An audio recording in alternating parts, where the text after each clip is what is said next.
என் அன்பு சகோதர சகோதரிகளே, ஆண்டவராகிய இயேசு கிறிஸ்துவின் நாமத்தில் என் அன்பின் வாழ்த்துக்கள். இன்றைய முத்து எனும் இந்த சிறிய தியானத்தின் மூலம் உங்களை சந்திப்பதில் மகிழ்ச்சி அடைகிறேன். தேவன் உங்களை ஆசீர்வதிப்பாராக. யோபுவின் புஸ்தகம் 23 அதிகாரம் 14வது வசனத்தை நான் வாசிக்கிறேன். யோபு 23:14. எனக்கு குறித்திருக்கிறதை அவர் நிறைவேற்றுவார். இப்படிப்பட்டவைகள் இன்னும் அநேகம் அவரிடத்தில் உண்டு. எனக்கு என்ன குறித்திருக்கிறாரோ அவர் அதை நிறைவேற்றுவார். அவர் எனக்காய் குறித்ததை அதன் காலத்தில் அவர் அதை செய்ய வேண்டும், செய்வார்.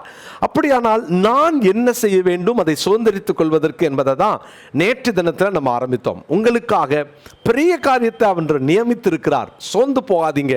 ஏன் பிரதர் நான் அதை பெற்றுக்கொள்ளலை, என்னால் அதை சுதந்திரித்துக் கொள்ள முடியலையே அப்படின்னு நிறைய நேரம் நம்ம போராடுறோம்ல. அந்த போராட்டத்திற்கான பதில் தான் இந்த நாளினுடைய செய்தியாக இருக்க போகிறது. பிரியமானவர்களே, உங்களுக்கு குறித்ததை தேவன் உங்களுக்கு தான் தருவார். ஆனால் காலதாமதத்திற்கு காரணம் நம்ம எப்படி அதை சுதந்திரித்துக் கொள்ள வேண்டும். நேற்று தினத்தில் நான் சொன்னேன், நான் அவருடைய கையிலே அடங்கி இருந்தால் ஆண்டவர் அவர் குறித்திருக்கிறதை ஏற்ற காலத்தில் நான் பெற்றுக்கொள்ள, நான் உயர்த்தப்பட, தேவன் என்னை ஆசீர்வதிக்கிறத நான் பார்க்க முடியும். இதை தான் ஆண்டவர் நமக்கு நேற்று தினத்தில் நம்மோடு பேசினார். இன்றைக்கும் நம்மோடு கர்த்தர் பேச விரும்புகிறார். என்னோட வேதத்தை திருப்பிக் கொள்ளுங்கள். ரோமருக்கு எழுதின நிருபம் 8 அதிகாரம் 25 வசனத்தை நான் வாசிக்கிறேன்.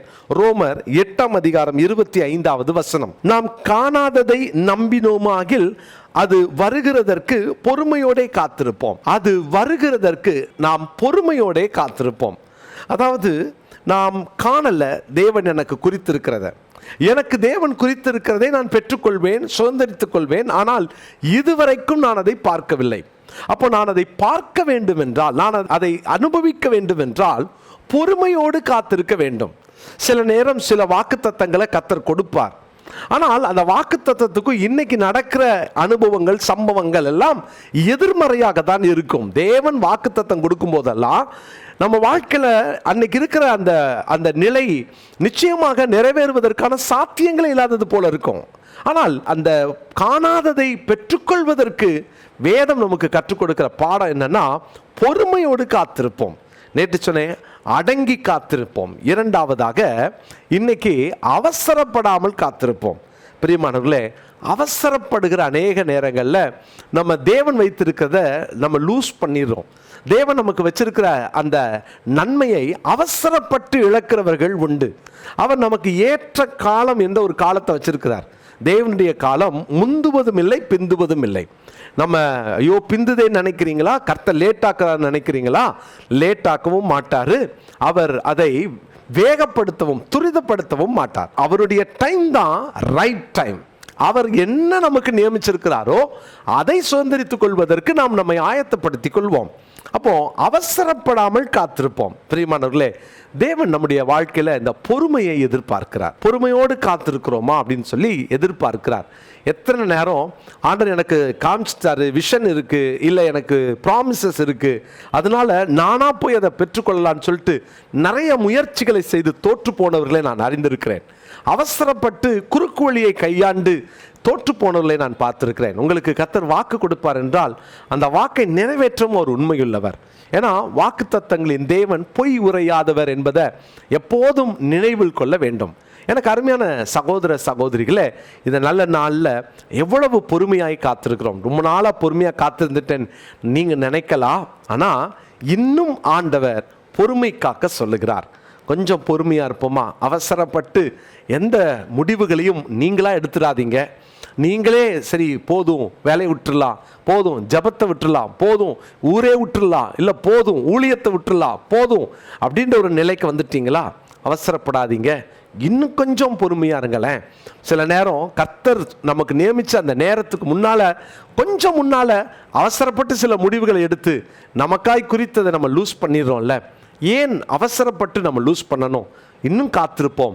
எனக்கு குறித்ததை அவர் நிறைவேற்றுவார் என்று நாம் சொல்லுவோம். வேதத்தில் எபிரேயருக்கு எழுதின நிருபம் 6 அதிகாரத்தின் 11வது வசனத்தை நான் வாசிக்கிறேன். எபிரேயர் 6:11.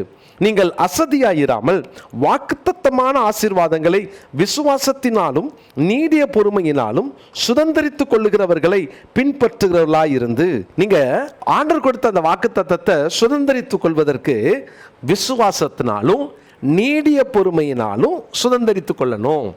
அப்போ விசுவாசம், அதோடு கூட நீடிய பொறுமை. பொறுமைக்கு ஒரு எல்லை உண்டு, உலக பழமொழி உண்டு. ஆனால் பொறுமைக்கு எல்லை கிடையாது. அது நீடிய பொறுமை என்றால் அந்த பொறுமையானது இன்னும் இன்னும் என்று அது மறுபடியுமாக நம்மை அழைத்து செல்கிறது. எங்க தெரியுமா?